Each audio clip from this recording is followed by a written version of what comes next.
I like to joke that my first semester there, I made the dean's list, but it was the wrong one. It was the one where he knew me by my first name and asked, Ken, what are you still doing here? That kind of honesty is all over this conversation, and it's why it works.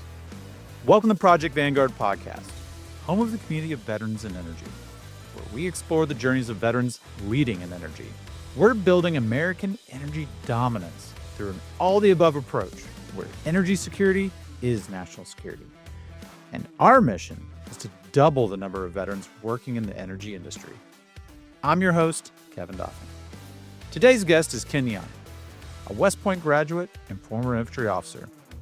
Ken is the CEO of Apex Clean Energy, a national independent power producer headquartered in Charlottesville, Virginia. Apex operates a portfolio of wind, solar, and storage projects that they have a deep development pipeline of, focused on getting these projects into long-term operations. In this episode, we dig into what it actually takes to put projects online, not in theory, but in real life. We also get into Ken's transition story, how he initially chose the infantry, and how he navigated the years after the Army when he felt a little untethered, and how renewable energy gave him something familiar again, a team, a mission, and a place where he had purpose. Then we zoom out to this year. What is Apex focused on? And why Ken sees this industry as nonpartisan, practical, and at the heart of American energy dominance. You'll walk away with a clearer picture of what CEOs are optimizing for in this space, plus real implementable advice for veterans who want to grow into senior leadership by learning the industry language, picking a functional lane, and earning the credibility they need to move up the career ladder. Let's get into it. Ken, thanks for being here today. Really appreciate you making the time. I know you're a busy man.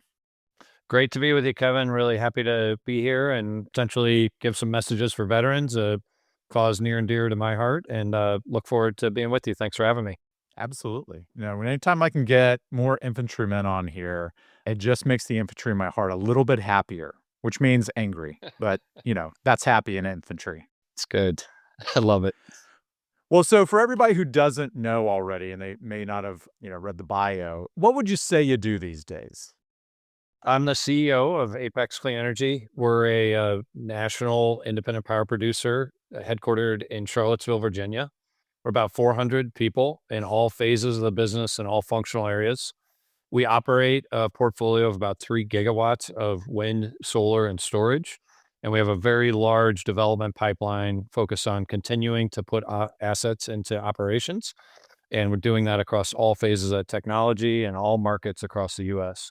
So I am extremely proud of our team and humbled to represent them here and elsewhere as we go about accelerating the shift to clean energy. Yeah, no, Apex has been such a great partner. I was just talking yesterday with Barrett and Lords from your team. They're in our inaugural Community Leader Fellowship. So Barrett's in Austin, Lords is there at y'all's main office in Virginia. And those are two big states for us, for the industry and for vis-a-vis our organization. Luckily, unluckily, Texas doesn't have a legislative session this year, but it kind of feels like it. But Lords will be busy with the Virginia legislative session coming up here. So, thanks for letting me, second a little bit of their time and getting out and being the faces of veterans in energy. Yeah, our pleasure. Those two folks are great representatives of Apex, of veterans making a successful transition, coming from varied backgrounds, from Navy enlisted on one side, and then from a battalion commander in the infantry on the other side, and both finding their way to renewable energy in very different scopes of work. And they've been extremely valuable members of our team, and we're happy to support folks like that here at Apex and continue to push forward in concert with them. Yeah, the thing I've always found interesting in this work is that it's not a hard sell for veterans, in any industry, but especially an industry that they're passionate about, to say, hey, how would you like to take a lot of extra time to help other veterans? I know you're not busy with your full-time job, family, life, faith, community, other engagements, but it's never been a really hard thing. Even you and I, when we first talked about, taking cold calls on LinkedIn to just, oh, I'm a vet and I'm interested in the space. Great, let's find a time. Yeah. Yeah, well, I mean, that's part of probably what some of us were looking for leaving the military. We left this community and one where we had a lot of shared purpose with other people. And I think some of us maybe at times have struggled. Obviously, some have struggled more than others Hmm. trying to recreate and find that community. I was lucky enough to find it about 19 years ago when I got into what was then the wind business. Solar was not really a thing then. It was used to heat your pools. So we've come a long way. But I knew as soon as I found renewable energy, I found a team. This is very much a team sport. And we're at a really cool intersection of business and purpose. So we're not the Red Cross, we're certainly not the military by any means, but what we do brings so much good with it. And so the fact that we get to do that with other high quality individuals really gave me something I was looking for, is that teamwork and purpose to do big things with other good people. And that's something that's extremely motivating and underscores really everything we do. I mentioned it earlier, our purpose here since 2009 when Apex was founded is to accelerate the shift to clean energy. And that sounds very simple, but I think it's quite elegant. And when you get in there into the trenches and you're out in the field doing the work and you're bringing all these various functional areas together to put on a, $500 million project, $1 billion project, it's incredibly rewarding to do that with smart, engaged, and driven people. And then to wring out all the good that comes with our business, decarbonizing the grid, helping the local community, creating jobs, creating a future for people, and then investing back into the local community with tax benefits, landowner benefits, et cetera. That's very rewarding for us and allows us to do some good with our business.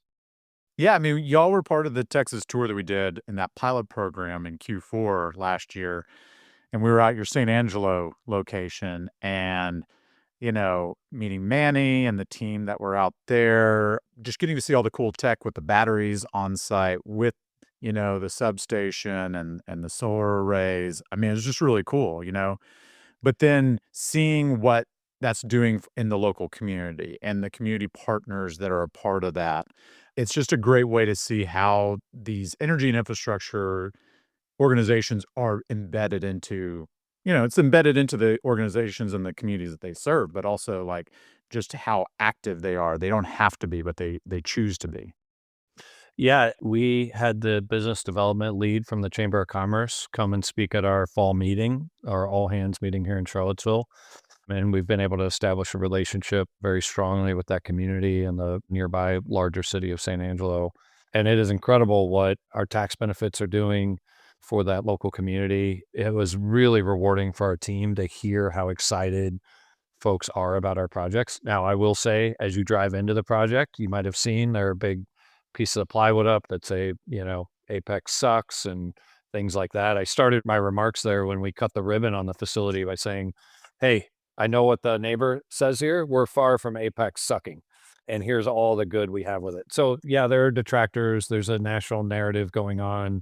We work really hard to explain the benefits of what we're doing, but also be transparent in the impacts, which are quite minimal relative to the opportunity for the local folks there. And if you could talk to our landowners, that's generational land, and the fact that they were able to make something out of there and do some good with what was passed down to them and move that on. They had the great grandchildren there, Yep. that it's a legacy. And, it is incredibly rewarding to be part of that, see our team putting in, multi-$100 million of facilities in order to enable all this. Yeah, no, I think y'all have done a really good job there. I mean, the signs weren't there when I was there in October. That would have been an interesting talking point if I'd seen that. But, we were in Sweetwater that same week, and it's so interesting to just see how these things are different. It's one of the big drivers I see is like, not everybody's doing the same job you are on community engagement. Not every company is doing the same job on workforce development, veteran talent funneling. So, I mean, it's really great to shine a spotlight on the companies that are doing different aspects well, and then just building it's just TTPs, right? Tactics, techniques, and procedures. Like, what are the best practices we can all adopt? Because somebody's doing it better than each of us in some other domain. Let's aspire to be that. We'll be back out in 2026 doing this, kicking off with a gravel grind, which is a off-road bike. You could do like 20 or 50 miles through a wind farm up in Sweetwater on a mesa, which is pretty cool. But there's all these really cool things inside of these project areas that we just want to like aggregate the same way we're bringing the veterans together, but landowners, energy workers, veterans, and local officials, just to build that community because I think that's so powerful. Yeah, maybe just a few things there. So one is we are pretty intentional about getting our existing landowners and community stakeholders out to projects, but also our future landowners. So those that are in the development phase of projects, haven't yet started construction. We try to tour them on adjacent or nearby projects so they can see and understand the scale of Mhm. these projects. And then ideally, they can see while there's a lot of vitriol and a lot of misinformation, and I'll come back to that. We work very hard on that. They can see that once these projects are installed, they do largely blend into the community. So if it's a solar project, we try to be thoughtful about setbacks, hedgerows, and not being extremely visible wherever we possibly can be. If it's a wind project, I always point out there's a reason that these turbines are painted white. They're supposed to blend in with the blue-gray sky, and they're like old soldiers. They fade away, as Yeah. General MacArthur said, and I've worked in dozens of wind facilities around the world and been associated with them, and 99 point something percent of the time, once you're a year into operations, everything calms down, everything fades away, and it's as long as you're a prudent operator, which most everybody in our spaces these days as the industry has matured, Mhm. these projects blend in and they're part of the community, and then the benefits start to flow, the tax benefits, the landowner payments. Maybe I'll swing back though to how hard we work on community engagement. And this is something we started, around the time I joined the company. It was a big emphasis. And it's one of the two largest constraints to putting new capacity online. And that is getting a license to operate in the local community, getting a permit either from the state or local authorities, and then all the things that go with it. There are a bunch of other approvals that we need along the way. And so we think the best approach to do that is educate, demystify, and be transparent. And as much as we can, we try to blend in and be part of the community. There's another aspect that is heated up over the last 10 years, and that's the advent or the proliferation of social media. And so the speed at which misinformation can travel is Yeah. just increases every day, not to mention the national landscape of vitriol and all these things that are happening. So we think it's important just stay the course, try to be calm, try to get our message out there, try to lead and influence where we can to what we know as managers and executors of this business is a very good thing for most of these communities. We also try to take signals from communities when it's just not something they're going to have. We try to be thoughtful about that. How can we adjust? How can we move? We're also cognizant of not giving up and being resilient and trying to win the day. So that is, I think, a very important part of our work. Being local of the community, by the community, for the community has helped us gain permits and Mhm. approvals to move forward with construction, which is admittedly a difficult period for that community. There's a lot going on, but once we get through it, then we're on into the other side. Yeah, that was one of the things when we were doing the tour. We looked at one site that was currently under construction, and it was just so hot to kind of go in and start, talking about how great things were. Yeah, it's a tough environment. Yeah. Yeah. I mean, it is with anything. I mean, like you look at, exploration production. I mean, when you're first drilling and you're, laying the civil work and you've got trucks and frac trucks going up and down, and the water trucks up and down, up and down. I mean, like it's disrupting if you haven't had that in that small rural town that or, you're not even in the town. You're outside of the small rural town. It's a lot of traffic that you're not used to. And so, it's something you gotta get through or, get used to in some ways. Yeah, the good thing about renewable energy, for the most part, these projects go up very quickly. Mhm. They are taking longer now than they used to. I think that's the scale of what we're doing, but also the supply chain and trade issues of the day. But more than not, we can build these projects kind of in one season or one full year, spring to fall.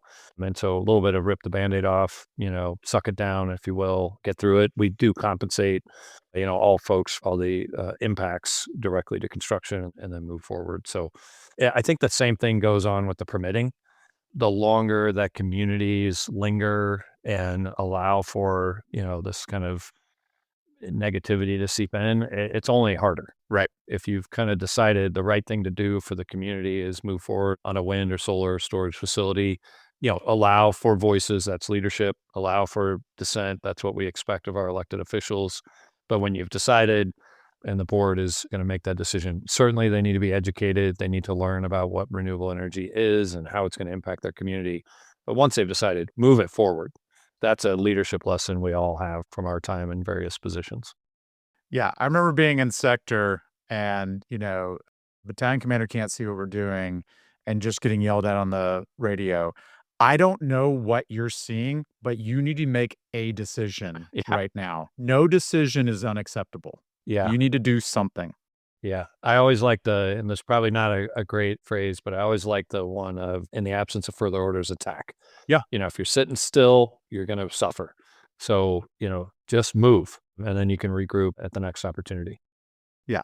What was the thing? Like violently executed plan will beat a perfect plan any day. That's right. That is exactly right. Yeah. And that's a little bit of development. The development is, there's some science to it, no question, around siting and engineering and how we manage wildlife and environmental impacts. No question about that. But there's a lot of art to it, and there's a lot of leadership and influencing. And I'll take it back to Barrett, who you mentioned earlier. That's no coincidence that he's found success in the development world coming out of a place where he had a very senior leadership position in the Army. He's been at this for a couple of years now. He's finding success because of that, art and science blend, from his previous leadership experiences. So when you were thinking about going into the military, I mean, what was it that you wanted to get out of this? Was this, a forever career? Was this a good for now? I mean, you went West Point, so that wasn't I'm 19, just got out of high school, and I think I want to do something. Like that required some forethought. It did. I figured out in about 8th grade that I thought I wanted to go to one of the service academies, and I ended up at West Point. And about 30 minutes into being there, I was questioning that long decision-making process. And maybe up until 2.5 years there, I was still questioning that. I did get a chance one of the summers to spend some time out in the Army. That really changed my mindset. I spent a fair amount of time with a bunch of high-quality non-commissioned officers, and a lot of them happened to be in the infantry branch and said, these are the people I want to be around. And this is what I want to do. And if the main effort of the Army is the infantry, I want to be, main effort. And so, kind of last year and a half or so, shot for that, saw it as, maybe not a road less traveled, but a harder path. And, I'm grateful, for those formative years, certainly looking back only with a perspective of nostalgia, not all, not all the complaining I did, back a long time ago. You had told me something Go one ahead. time. I remember because your dad was in the military, wasn't he? My dad was in Germany in 1960 to 62 during the crisis there and the closing of Checkpoint Charlie and heightened tensions. He was only in 2 years. He was drafted, did not necessarily want to be in the Army, and then had a lifetime of stories to tell. And, I picked up on those as a kid. I had a little uniform and would march around the house. And so it wasn't surprising that the military was going to be part of my go forward. I think maybe back to your question, once I kind of matured through, okay, this is going to be my life's work. And as I got closer to graduation and, and was a young lieutenant, platoon leader, it was for me about the experiences I was having. Am I continuing to have growing experiences? And, it was really a spot in time. There was never a grand plan to be this or that, or, this rank or this position. If I'm going to have a great experience and it's going to be something that's fulfilling, rewarding, and one where I can help others, I'll continue to drive on. So maybe to put a pin on it, the longer I saw and the more I saw of the majors that I interacted with, I said, I don't know if that's where I want to be longer term. And it looks like more of the same. Now, unlike you and many others listening to this, I'm a bit older. And so I was in the pre 9/11 Army. And I think, in fairness, I certainly didn't have any desire I'm not a warmonger or anything like that, but I was in graduate school. I got out of the Army in 2000. I was in business school in 2001. And for me, it was an impact. I kind of felt a little lost. Like, what am I supposed to be doing? I was in the Indiana National Guard, tip of the spear there, keeping the Michiganders and Ohioans out of Indiana, but a little bit of remiss and things I had trained for through school and 5 years active duty I'm kind of missing my purpose here. I don't think that was satisfied. I worked through some what I'll call the lost years, 5 years of jobs that were good jobs. I learned a lot about business, but not really finding a Hmm. home. And I don't think that kind of purpose and the things I was missing were found until I got into the renewable energy business, and then it just smacked me in the Yeah. face. Like, oh, this is it. This is what I was looking for. I didn't know what I was looking for, and was super grateful that I had found the power business and specifically renewable energy. How did that come up on your radar? So interestingly enough, it was one of these military recruiting folks who had placed me somewhere else, and the CEO of a small startup wind company had a long background. He was a Navy ROTC surface warfare officer and had been in the wind business previous, but was also a longtime GE power person. So these leadership programs that they have.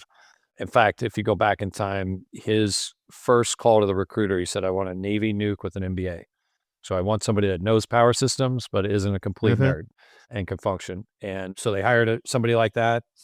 They hired a couple more people. I didn't really fit that mode. I'm a dumb infantryman, but could do a lot of different things. And there were a couple more guys like me that had some experience, maybe business school.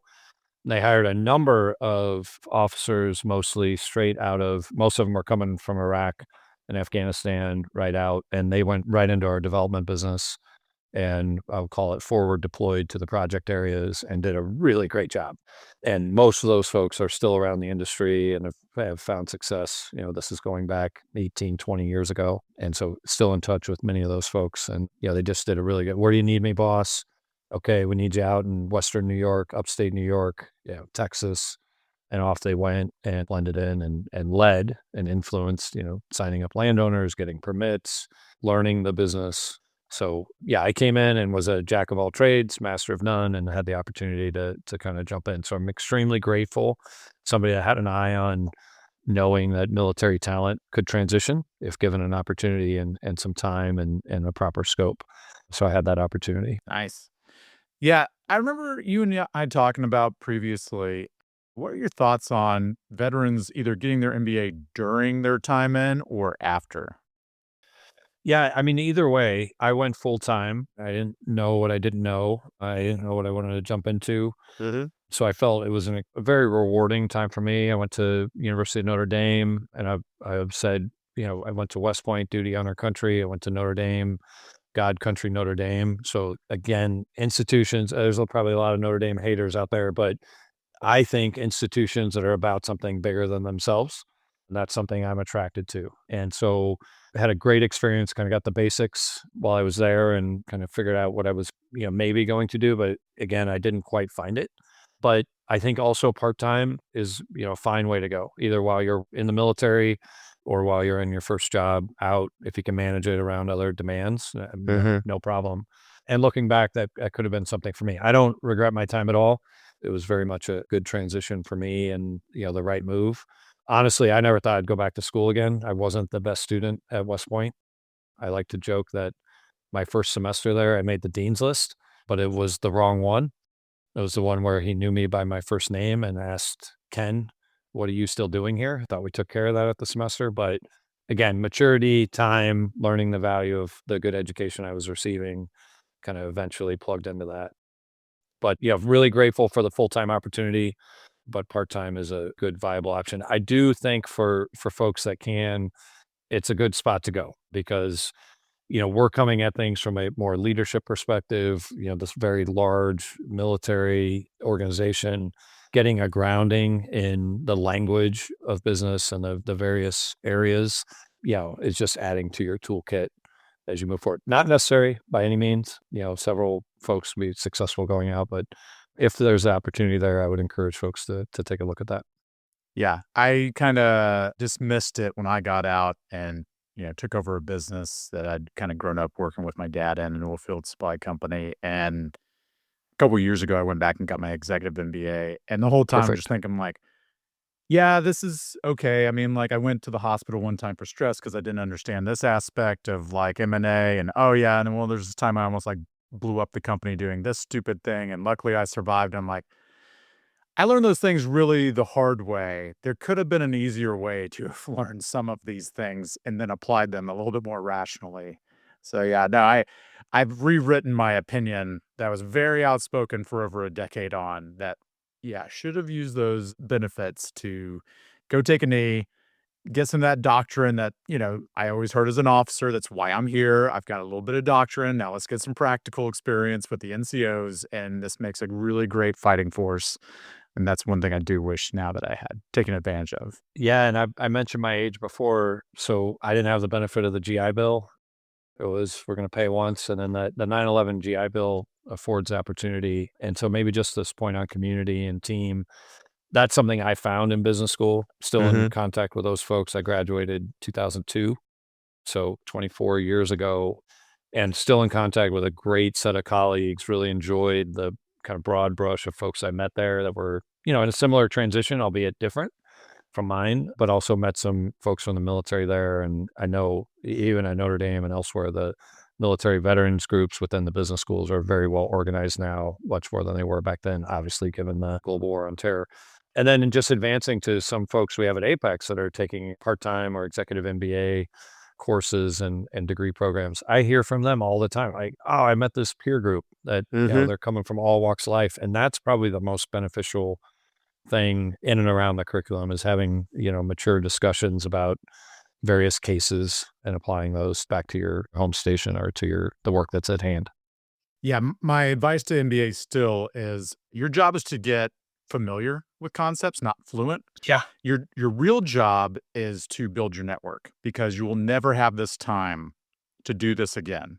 And your job is to find someone in your class that's going to change your life. And you don't know if that's going to be a staff member, a professor, someone in your year, someone out of your year, out of your program, and in the full time or part time or executive. And you just need to go network your butt off without falling behind on a team assignment or, getting yourself kicked out. That's kind of what we've done with Project Vanguard, right? It's a peer network of veterans that work in this industry, and it's there to help people get in if they haven't already, find new pathways if they get laid off, they find they want to get into operations from finance or vice versa, whatever that is. I try to describe our impact model as basically the conversation we're having is all the messaging and explaining to people so they understand more, which leads to building that network and bringing people together. That leads to jobs. And now we have this big bench. We go turn them out to speak up for our industry, which leads to, conversations like this, which leads to a bigger network, which helps people get jobs, which It's great. means we can get more people out and it just keeps going and going. That's great. I love it. Great advice and really appreciative of what you're doing here. Let's keep it going. Thanks. Yeah. So what are you looking forward to? We're at the start of 2026 right now as we're recording this. What does this year look like for you? What do you have to get done to be successful a year from now? Yeah. So for Apex, it's really clear. Accelerating the shift to clean energy means putting projects online. And so, we're not accelerating the shift until we receive that first megawatt hour out the Hmm. door, and then we get these projects into long-term operations. That is the best thing we can do to drive the value of this company. And so we're focused on that. So we have never had a portfolio of assets ready to go as we do this year. So a mix of wind and solar and a little bit of storage that's emerging. Our aim is to put on about 2 gigawatts of projects this year. We try to do that every year. So this is a scaling business. How do we best scale ourselves into long-term operations? So that sounds like a 2 gigawatts. What does that mean? That means about 8 projects all across the country, diversity of technology, different Big regions, projects. big projects. It is scale. And it takes a village. It takes every single person pulling their own weight, coordinating with their left and right flank internally, and then influencing externally with vendors, lenders, partners, local community, key stakeholders to bring these projects across the line. So massive capitally intensive business. And then we're poised to execute. So we finished a good year last year and around all the things that went on in 2025 and all the announcements and Truth Hmm. Socials and tweets. And I think we're even more poised to continue to deliver this year across the board. So our team's at the ready. They're focused. I like to say to them, this is the go to war team. Let's lean in and get after it. So we have a number of projects that are already in the closing chute. And by closing shoe for us, that means closing our project financing. We need to bring financing partners along with us to help carry the load on the investments into these projects. So that's, for those that are less familiar, that's tax equity as part of our business, and then just straight debt lenders. And then we have some projects that'll be folding out over the course of the year, try to smooth out our operations, smooth out our delivery of projects, but add to our operating base. So I remember, it was 6 years ago. I remember one of my friends who's a CEO for a developer was lamenting the tax equity because they're like, listen, we can still get, capital from the same providers, JP Morgan, whoever, at a lower cost of capital. If we didn't have this complex, you know, debt equity structure that looks like equity but walks like debt, that's kind of going away because of the OBBB. And I think the industry's kind of ready to see the tax credits and tax equity sunset, maybe not the cliff uh, that was imposed. What do you see like in the second half of the year and next year? I mean, is it still going to be the same ramp up and it's just going to be go, go, go? And underneath the hood, the financing pieces will look different? Or do you think projects will look different in a year, year and a half? Now, for the time being, they're going to look very much the same. And so, as an industry, through the American Clean Power Association, I participated personally on Capitol Hill for months and months, bringing stakeholders along. We participated after the legislation was passed and during that period where there was guidance in question from Treasury to come out with the same guidance. So the premise of is there life after tax credits? Yes, we subscribe to that. Oh, yeah. And I think the industry is there, and for the reasons you mentioned, it's complex and it's not as simple, and it is time for us to stand on our own two legs, and we're well ready for that. But given the complexity of the day and how long it takes to put these projects together, moving the business case to something that was different right in the middle of contracts that are already signed, it would have been chaotic. It would have cost more projects than were already, that had already been cost last year around permitting and other issues. So that's why we fought for stability. We've been working on these projects for years and years and years. In certain cases, we've signed contracts. The business case is either baked or half baked.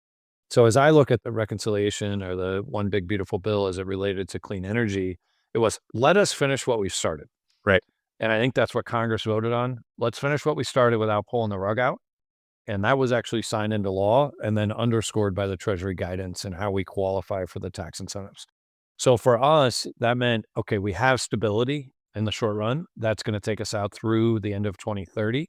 Let's execute under that paradigm because that's where everybody is. And as we get closer to the end of 2030 and the tax credit sunset, then let's start to adjust our cost paradigm and our price paradigm. So how do we all contribute to profitable projects where all the key stakeholders, the off-takers, the vendors on the service side, the engineering, procurement, construction companies, along with our original equipment manufacturers, those making turbines, modules, battery systems, lenders, all can participate and can all share in the growth of renewable energy. And that'll have to adjust over time. But doing that in a moment with these large institutions could have been really detrimental to the business. So we were good to see the short term, and short term is 3 or 4 years in our world. Yeah. And stretch it out to 2030, and then we're off in a new paradigm. So I think you'll see more of the same.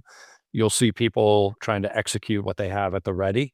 These projects they've honed in the development phase for years and years. I think what you'll also see is where we've been is being cautious about large capital allocation. So when do we buy wind turbines? When do we start services? And that goes to all the announcements we've seen around, really lack of support on the permitting side or other federal actions to impact our business. Thankfully, we don't need a lot from the federal government. Right. Offshore is its own thing. We don't work in that area, so they're managing that. I appreciate what the actions they're taking in the short run here to get back on to executing the projects that they're already out there. But when you talk about private lands, which is for Apex, 100% of our projects, we hardly need anything from the federal government. And for me, what you do on private lands and what you do in a local community is very much American. Let the local community decide. That's a very conservative principle. And if local community decides that wind or solar or storage are good for their community, and we're on private lands, and we're being thoughtful around neighbors and all the things that would go into a local ordinance or into, just good prudent practices. I don't see any problem with that. I see that as growth and capitalism and, American. So that's where we are. But it does impact our business from a capital perspective. We need to pause and make sure, there's not a gotcha. And in most cases, we don't need a whole lot. So if there's not a gotcha, we will allocate the capital when we're fully de-risked, and we'll move into that. And maybe I'll just add, look, we're developers at heart. We're going to take the most risk. So we're going to invest, and we're going to continue to invest in developing projects, because this renewable business over my 20 years, really cyclical. We're up, we're down, and we're getting to a place where we're really mature. Yeah. But we need to bring lenders along with us, and we need to bring manufacturers along with us. And those are people that have a different set of investment criteria, a little bit more conservative in certain parts. But we also need manufacturers making investments years ahead of when we need to call on that demand. So, they need some stability. And so that's what we're after as much as we can. I think we can do our part by bringing projects that are at the ready and continuing to prove that. It'd be nice to have some help from the government to settle things down, but, this is where we are. Yeah. No, I mean, I think a lot about, when I was in Iraq, remember I was talking to this SEAL, we were attached with, and we were doing some stuff, and, speed is their form of security, right? They're Yeah. silent.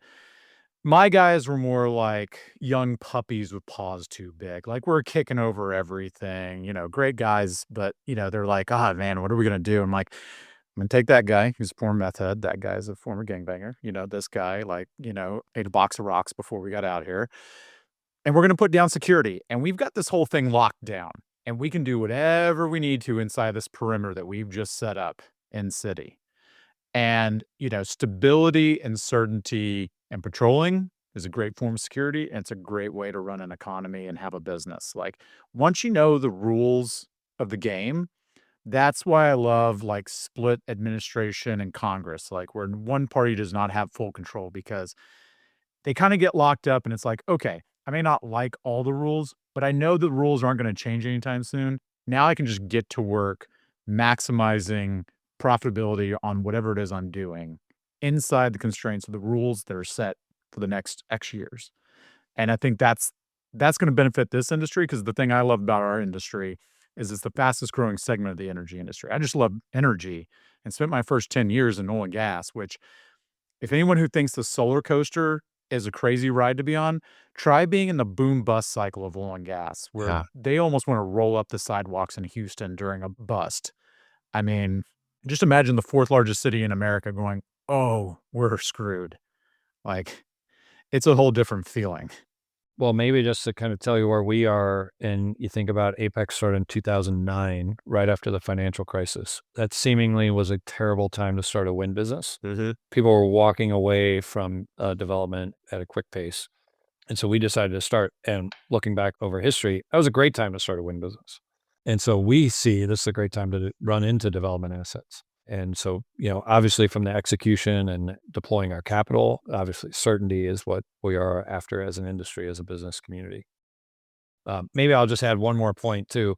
I was back to the Americanism and, good for the local community and all those things, but I don't know this notion, and maybe there's some fault on our industry for, swinging a little too far to the Democratic side or what have you. Look, we sell electrons. Mhm. We're in the power business. This is Mhm. not a partisan issue. This is about economic growth. It happens to be in the form of renewable energy, which has some other nice side benefits that we talked about earlier. And one way I mention it to my friends or family is like, this is not the face of woke. I am not, that's not who I am. I Yeah. want to be a thoughtful, considerate leader. I want to be respectful of everybody. We want to be respectful in our local communities in which we're working, and we want to try to find a match wherever we can. But, I think the industry and through American Clean Power Association has tacked more to the middle of trying to be, nonpartisan, non-political. And so I think we need to continue to do that. We also need to stand up for what is right and how we can best move forward this industry. So I'm happy to plug into it. And we just have so much. This demand from these hyperscalers for the moment is seeing us through, and it is incredible, and just an insatiable appetite for power. And the good news for us is we've invested into it. 93% of all new power coming online the last couple of years is coming from renewables Mhm. because we have built out our supply chain, we've invested in these projects, and we're at the ready to deliver. So let's get on with delivering it. And so that's what we're excited about this year at Apex in 2026. I think that's great. And I'd be remiss if I didn't take the time, while you're here, Ken, to really talk about before we have to go, because I know you're busy, is, what kind of advice you have for veterans that are dialing into this, right? Like, so you're the first CEO we've had on here. I guarantee you there's somebody sitting in their barracks looking at getting out, looking at this industry and going, okay, how do I become a CEO? I mean, like, I remember I was that, person who didn't understand what it meant to be a CEO and, just had this like stars in your eyes of like, yeah, I'll get into the private sector. And of course I want to be CEO. Who wouldn't want to be CEO? Not really thinking through the practicalities, the commitments, these kinds of things. I always ask, what's your advice for veterans, but more specifically for the people that have that really top of the mountain aspiration, what is your advice for those veterans? Yeah, I'll start a little earlier than that. When you're thinking about making a transition into this industry or really any other, you Mhm. need to put in the work. I'm a worker, so that's what I know. But to think that you're going to transition and all these leadership skills, which I fully subscribe to and I fully underwrite, are just going to immediately transition. Yeah. You got to get people on board with that. You got to come in and prove your mettle. So first is as you're thinking about making a transition, put in the work, learn, read, listen, connect with people and come to those meetings prepared as much as you can. And you might be way off base, but for me, when I meet someone that's like, I have put in the work, I've talked to this person, I've read this book, I'm in this journal, and they might be wildly off base because you don't know until you're in the arena, but it shows that there's a want and this is something they want to be a part of. That I think that's critically important. You've got to put in the work. Second is nothing's going to be handed to you. So, continue to network, find people, find openings. I always said like renewable energy is much easier as a profession than it is to get into renewable energy. While we're creating jobs and doing all these things, the jobs are at times hard to come by. Mhm. There's somebody already doing that job. So you got to look for growing enterprises and be willing to, I hate to say it this way, but be willing to take a step back to take a step forward. And I have moments in my career where I've done that, but you've got to get, so to speak, the civilian population on board with what you're going to bring as soon as you learn the language and the tools and techniques and procedures of the business. My very specific advice, pick a functional area. Learn the business from an aspect. So most of us that come out as officers are coming out as generalists. So we sell general management. And Mhm. I was lucky enough early in my career to get a functional area. It's called asset management. For us, that means business management of our operating projects.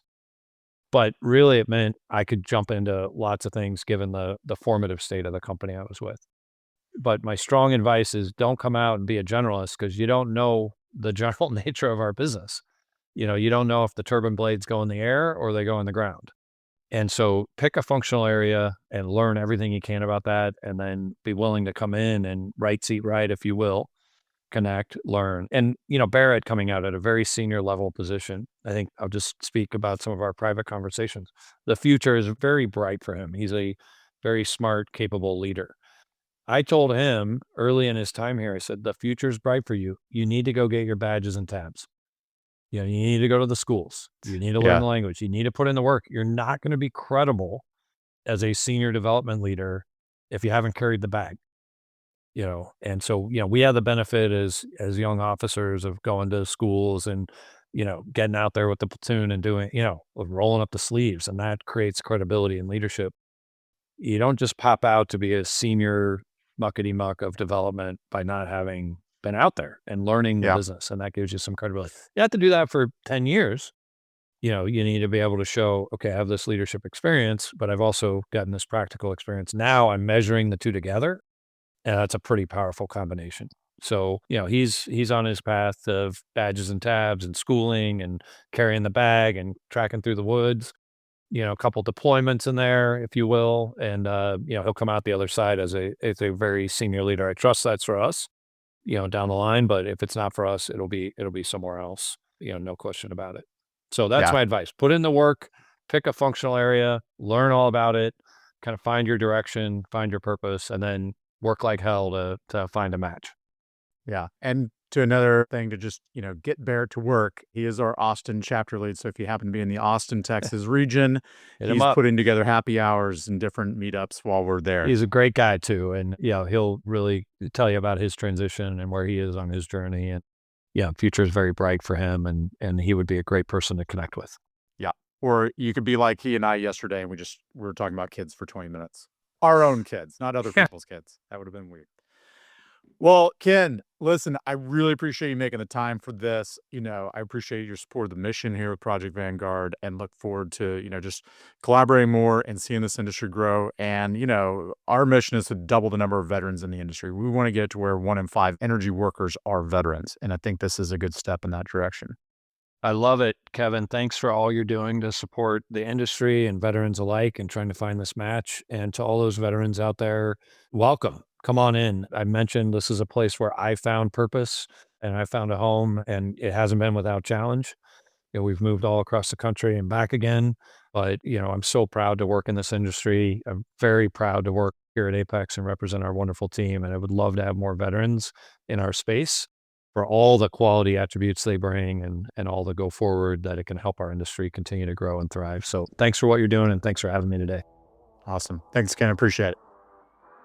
Thanks for tuning in to the Project Vanguard podcast. This episode sparked something for you. Share it with someone who's ready to think differently, whether it's about an all-the-above energy approach, how energy security is national security, or the veteran workforce in our industry. If you believe what we're building, a quick review goes a long way. You can do that wherever you get your podcasts. And until next time, keep up the fire.